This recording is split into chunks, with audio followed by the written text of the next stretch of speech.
It is the start of a brand new year, and with that means that some of us will be starting the journey of trying to tackle a few or maybe one or two new New Year's resolutions. And today I'm going to talk about New Year's resolutions in this special episode of the Total Body Training Podcast, which is called 10 New Year's Resolutions, Fitness Goals 2020. So what we're going over here is New Year's resolutions in ways that maybe you hadn't thought about them, fitness goals and just overall wellness and health goals that I think can really benefit people. And we're gonna go ahead and get started. So the first one on my list of 10 New Year's resolutions is hitting a new strength PR. All right, what does that mean?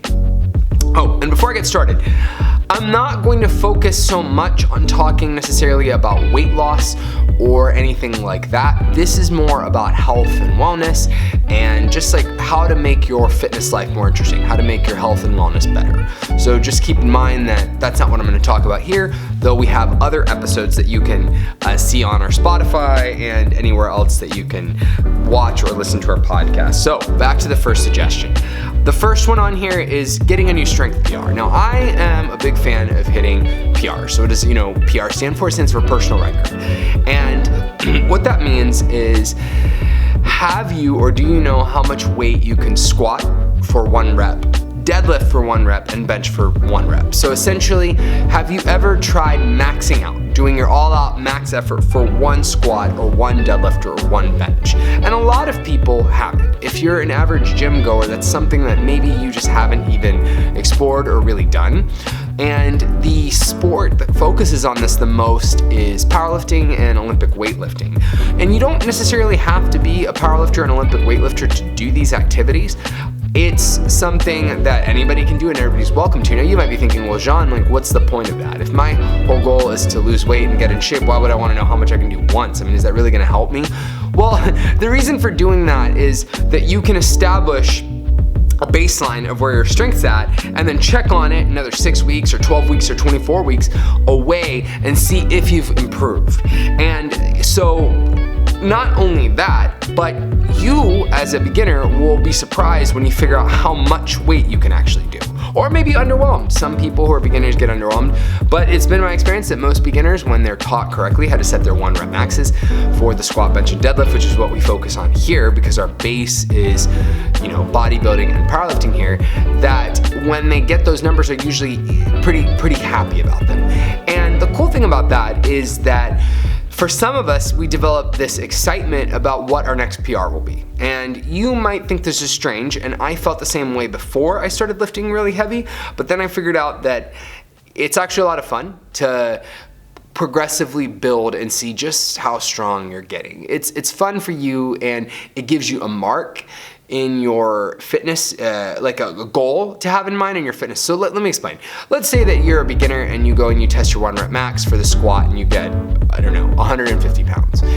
Well, then you can start to estimate, 150 pounds wasn't so bad. So if I'm consistent with working out, maybe in a couple months I can do 200, or maybe I can do 250, right? So what this does is it pushes you to continue to progress with your fitness goals. And if you enjoy it, it can actually be a lot of fun. And I think that if you're enjoying your workouts and you're enjoying your goals that you're working towards, that you will be more likely to hit things like toning up and losing weight because you're going through the process of working out and taking care of your body.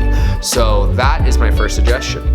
The second suggestion on here that I've got on here is to run a 5K or greater. I came from running marathons before I got really heavily into weightlifting. I was running 5Ks, 10Ks, and I ran a full marathon. And I still have it on my bucket list to eventually do an Ironman, but I'm not there yet. I'm not training for that right now. My point here is that having those kinds of goals, kind of like the PR goals, are great because it gives you something that's fun, new, and exciting. If you've never ran a 5K, or if you have ran a 5K, you'll know that when you go there's a lot going on. There's a lot of energy in the room and a lot of people doing different in there and at the place. And there's just so many people that you can meet and socialize with, and you've got all these vendors, and there's food and there's drinks. It's a good time. And I think that if you're going to do this fitness thing, it's important for you to pick things that are small little goals that will actually be fun for you. I think that running 5Ks and the whole community around it is a lot of fun. Now, if you're like me, if you start to make this a habit, what you're gonna wanna do is PR with your 5Ks. So going back to rule number 1. So for example, let's say that you run a 5K and you did it in 35 minutes, right? Maybe the next time you wanna try for 34 or 34 and a half, or maybe you wanna get even lower than that. Just doing these 5Ks or these long distance runs can help you set new goals. Now, if you've done a 5K, maybe the time is maybe the goal should be that you do a 10K, or in a year you do a full marathon, something like that.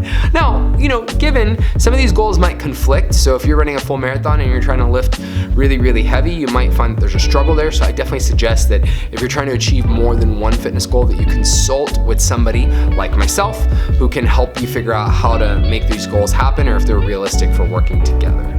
All right, the next one on here is learning a fun move. This was a suggestion that I got off of Meg Squats' page over on YouTube last year for 2019, and it's actually a goal that I do.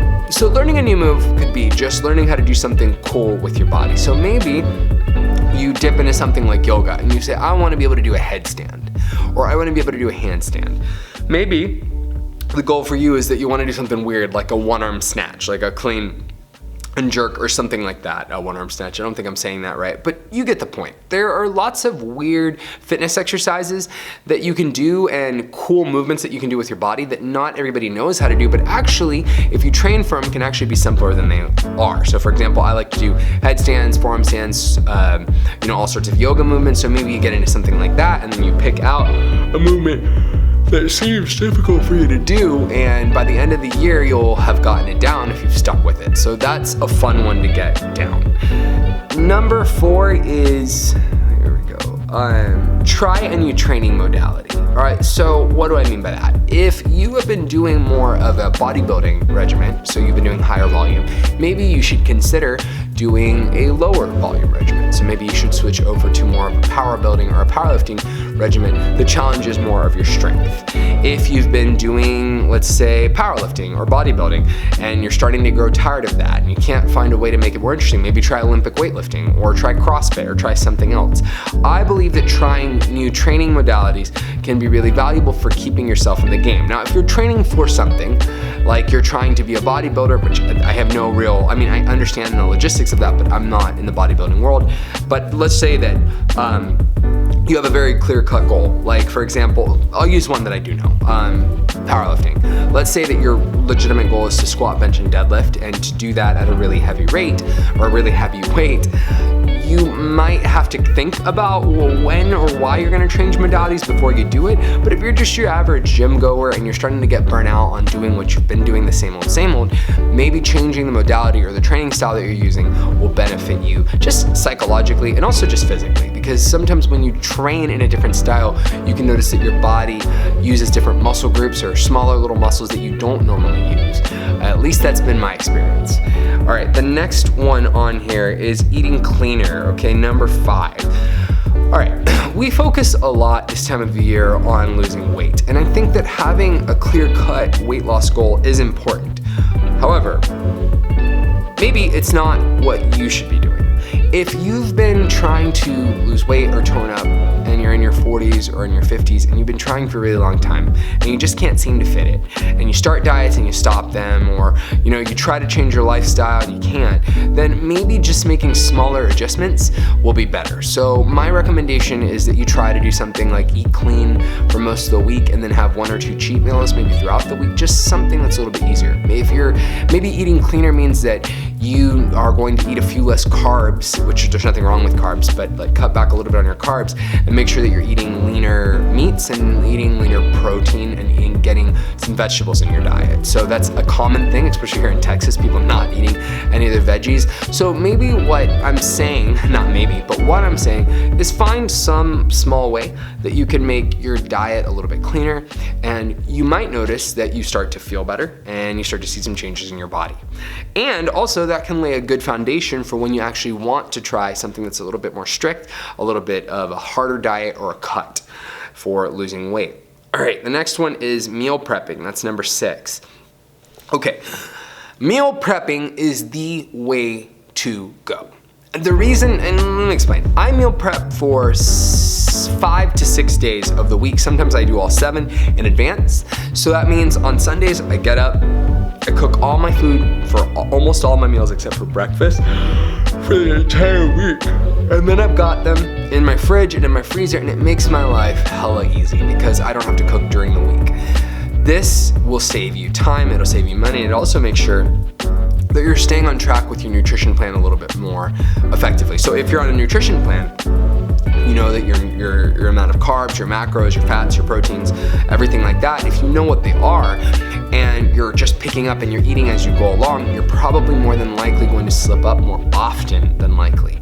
So my recommendation is that people prep everything in advance. And there's lots of videos online that can teach you how to do that. Meal prepping will save you time, it'll save you money, and it'll help you stick to a nutrition plan more easily. The next one is do yoga. Okay, I don't teach yoga, but I am a huge fan of it. It helps me out physically and it helps me out mentally a lot. What does that mean?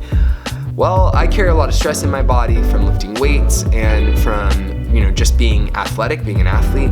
And yoga, I find, when I do that, it decreases my chances of injury due to all the heavy weightlifting and the running and things that I do, the fatigue that I take, and it also gives me mental clarity. So when I go into yoga, I'm focusing on the movements that I'm doing, I'm focusing on harnessing the strength of my mind and my body and bridging the gap between these two things. And so I feel really strongly that it's a great form of physical flexibility, improving your flexibility, reducing the chances of injury, and also just making yourself a little bit less stressed and a little bit more clear-minded because it is a form of meditation. The next one on here is meditate. Number 8.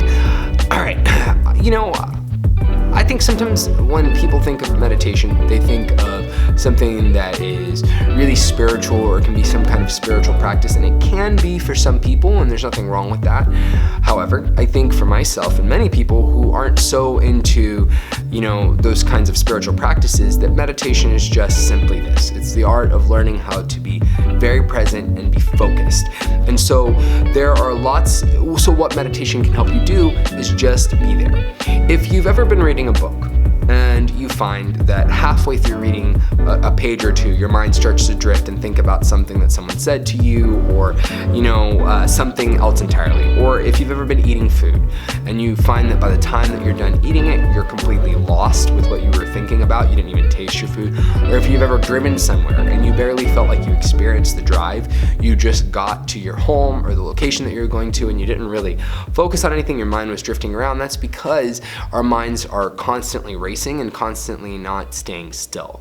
And so what meditation does is it helps you to be still and to be focused. And when you're focused, it makes you into a sharper, more effective human. It makes you think more clearly and make better decisions and be more present there for your loved ones and be more present there for your work and just be more present for the joy that is life. So I strongly recommend that for people to meditate, you don't have to treat it like a spiritual practice, like I said. In fact, a good way to get on track with your meditation is to use a Headspace. It's an app that I currently use that helps me stay on track with meditating. It gives me really simple, easy to follow 5-minute, 10-minute, or 15 even longer minute meditations. I recommend that if you're going to do that, you start off with the basics course and you try to meditate for 5 minutes a day for at least 10 days, and then you grow from there if you enjoy it. Now, just like weightlifting or sports or any other craft or skill, you do have to build up a tolerance for it. You do have to, slowly work at improving at it. It's something that I struggle with, especially if I haven't done it in a long time. If you haven't lifted weights in a long time, you're gonna get sore. If you haven't meditated in a long time, you might get annoyed and you might get frustrated. Some people fall asleep. There's all sorts of stuff that happens, but I guarantee you that if you can stick through it, within a couple months, you're going to feel like, man, I'm really glad that I did this because it's really improved my mental clarity. All right, the next one on the list today is picking out a hobby. All right, this one's a good one. Man, do you have a hobby? A lot of people don't. A lot of us, and it's for a good reason. Many of us, we have work, or we have work and we have school, or we have work and we have kids and we have a family and we have a spouse, or we have no spouse, but we have kids. So maybe you're a stay-at-home mom, a mom who works all the time and is busy, and you just have your kids or something like that. A lot of us are really busy. And for many of us, we sort of lose the ability to have fun doing anything besides going out and drinking with people to relieve stress. Now, I am a big fan of going out and having a drink, but I think that it's always a great idea to have some kind of hobby that you enjoy doing, because it helps you de-stress from the entire world. For me, my hobby, well, I have a few. So it's unfair. Yoga is a big one. In the physical space, like yoga, getting away from lifting weights, which I've done for many years, and focusing on a new training modality like yoga is really great for me. But I'd like to pick one that isn't fitness related, that also gives me benefit, which is acting. I do improv acting. I take classes, and it's comedy based, sometimes drama based acting that is a real nice relief from everything else and the daily stresses that I'm doing in the world. It lets me hit the reset button. When I step away, it helps me say, okay, I'm done with work for now, and then now I'm going to focus on this acting thing and have a good time, and then come back to my regular world, right? I think that you can learn a lot about yourself when you have a hobby, and you can also help yourself de-stress while you're focused on something besides the regular rigmarole of the things that you do day in and day out. So that is a strong suggestion that I have for you to do, is to pick up some kind of hobby. Now, maybe that hobby could be that you used to play basketball when you were in high school, and you want to start playing basketball again. You want to do some pickup basketball games. Or maybe that hobby can be as simple as crocheting, or maybe you skateboarded like I do when you were younger and you want to pick that up, or just as long as it's something that benefits you and makes you feel better and de-stress by the end of it, then I think that's a worthwhile investment. Oh, sorry people, I'm yawning a lot today. Oh man, it's been a long week. Okay, and the last one on here isn't so much a physical one, it's called journaling. Journaling is a good way to reflect on either ways that you want to improve or ways that you can improve, or just keeping track of things that happen to you day in and day out. Now, I like to use journaling as a way of clearing my mind. So let's say that I've got a few concerns on my mind. Like I've got something going on with family, I've got things going on with work, I've got things going on with the acting that I do, I've got just things going on in general.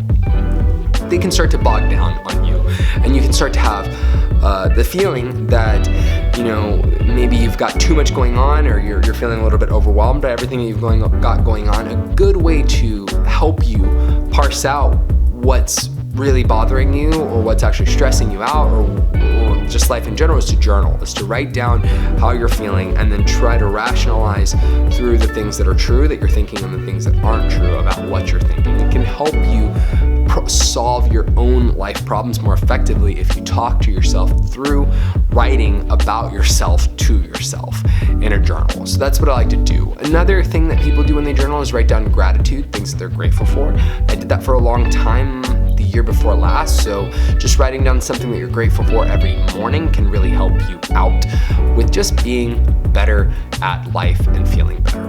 All right, people. This is it for today's episode of the Total Body Training Podcast. If you would like to come and work out with us here at Total Body Training, click the link in the description section where you can get one free workout class at Total Body Training. All right, until next time, peace. So I went from a size 16 to a size 6'7", and I've lost currently about 60 pounds with TBT. I've lost 60 pounds since I started here, and the body fat that I've lost is 16.2%. I've definitely noticed a lot in like those hard to reach areas, the muffin top, the back fat is really slimmed down for me.